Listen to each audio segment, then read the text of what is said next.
அனைவருக்கும் வணக்கம். தினம் ஒரு மதிப்பெண் அப்படிங்கிற டாபிக்ல இருந்து பாத்தீங்க அப்படின்னா ப்ரீவியஸ் கொஸ்டின் பேப்பர் போட்டுட்டு இருக்கிறோம். ஸோ இன்னைக்கு பாத்தீங்க அப்படின்னா பாலிட்டிக்கான ஒரு ப்ரீவியஸ் கொஸ்டின் பேப்பர். ஓகேங்களா? சரி, என்ன கொஸ்டின் பார்க்கலாமா? ரைட். 2022 கேட்கப்பட்ட கொஸ்டின்ஸ். ஆக்சுவலா என்ன கொஸ்டின் அப்படின்னா 2022 கேட்டிருந்தாலுமே இந்த கொஸ்டின் வந்து பாத்தீங்கன்னா ரொம்ப முக்கியமான கொஸ்டின்ஸ் இருந்தாலும் ஏன்னா அப்படின்னா அட்டவணை பத்தி கொஸ்டின்ஸ் கேட்டிருக்காங்க. கண்டிப்பா இந்த கொஸ்டின் கேட்பாங்க. என்ன கொஸ்டின்ஸ் அப்படின்னா இந்திய அரசியலமைப்பின் எந்த அட்டவணையில் பஞ்சாயத்து முறையின் ஆற்றல், அதிகாரம் மற்றும் பொறுப்புகளை குறிப்பிடுகிறது அப்படின்னா ஆன்சர் வந்து பாத்தீங்கன்னா 11. ஓகேங்களா?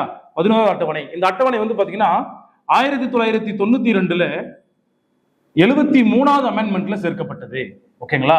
கிட்டத்தட்ட பாத்தீங்கன்னா எத்தனை ஐட்டம்ஸ் இருக்கு அப்படின்னு பாத்தீங்கன்னா 29 ஐட்டம்ஸ் அதுல இருக்கு. கிராம பஞ்சாயத்து சொல்லக்கூடிய ஆர்டிகல், இது கிராம பஞ்சாயத்து சொல்லக்கூடிய இது வந்து பாத்தீங்கன்னா அட்டவணைன்னு சொல்லுவாங்க. ஓகேங்களா? இது எப்ப இம்ப்ளிமெண்ட் பண்றாங்க அப்படின்னா 1993 ஏப்ரல் 24 இம்ப்ளிமெண்ட் பண்றாங்க. இந்த ஏப்ரல் 24 தான் பாத்தீங்கன்னா தேசிய பஞ்சாயத்து ராஜ் தினமா கொண்டாடுறாங்க. ஓகேங்களா? சோ அடுத்து பாருங்க 10வது அட்டவணை. இது எப்ப ஜாயின் பண்றாங்க அப்படின்னா 1985 52வது அமெண்ட்மெண்ட் படி ஜாயின் பண்றாங்க.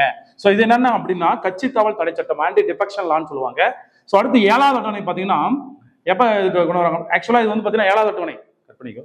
7வது அட்டவணை பாத்தீங்க அப்படின்னா ஆல்ரெடி நம்ம வந்து பாத்தீங்கன்னா இந்திய அரசு ஒரிஜினலே இருக்கும். சோ இது வந்து பாத்தீங்கன்னா பட்டியல் முறையை சொல்லக்கூடியது, லிஸ்ட்னு சொல்லுவாங்க. 6வது அட்டவணை பாத்தீங்க அப்படின்னா SC/ST ஏரியா அப்படின்னு சொல்லுவாங்க. சோ இதுல வந்து பாத்தீங்கன்னா ஒரு 4 மாநிலம், அசாம், திரிபுரா, மேகாலயா, மிசோரம், இந்த 4 மாநிலத்தில் உள்ள இருக்கக்கூடிய SC/ST மட்டும் சொல்லக்கூடிய அட்டவணை பாத்தீங்கன்னா 6வது அட்டவணை. ஓகேங்களா? தேங்க்யூ.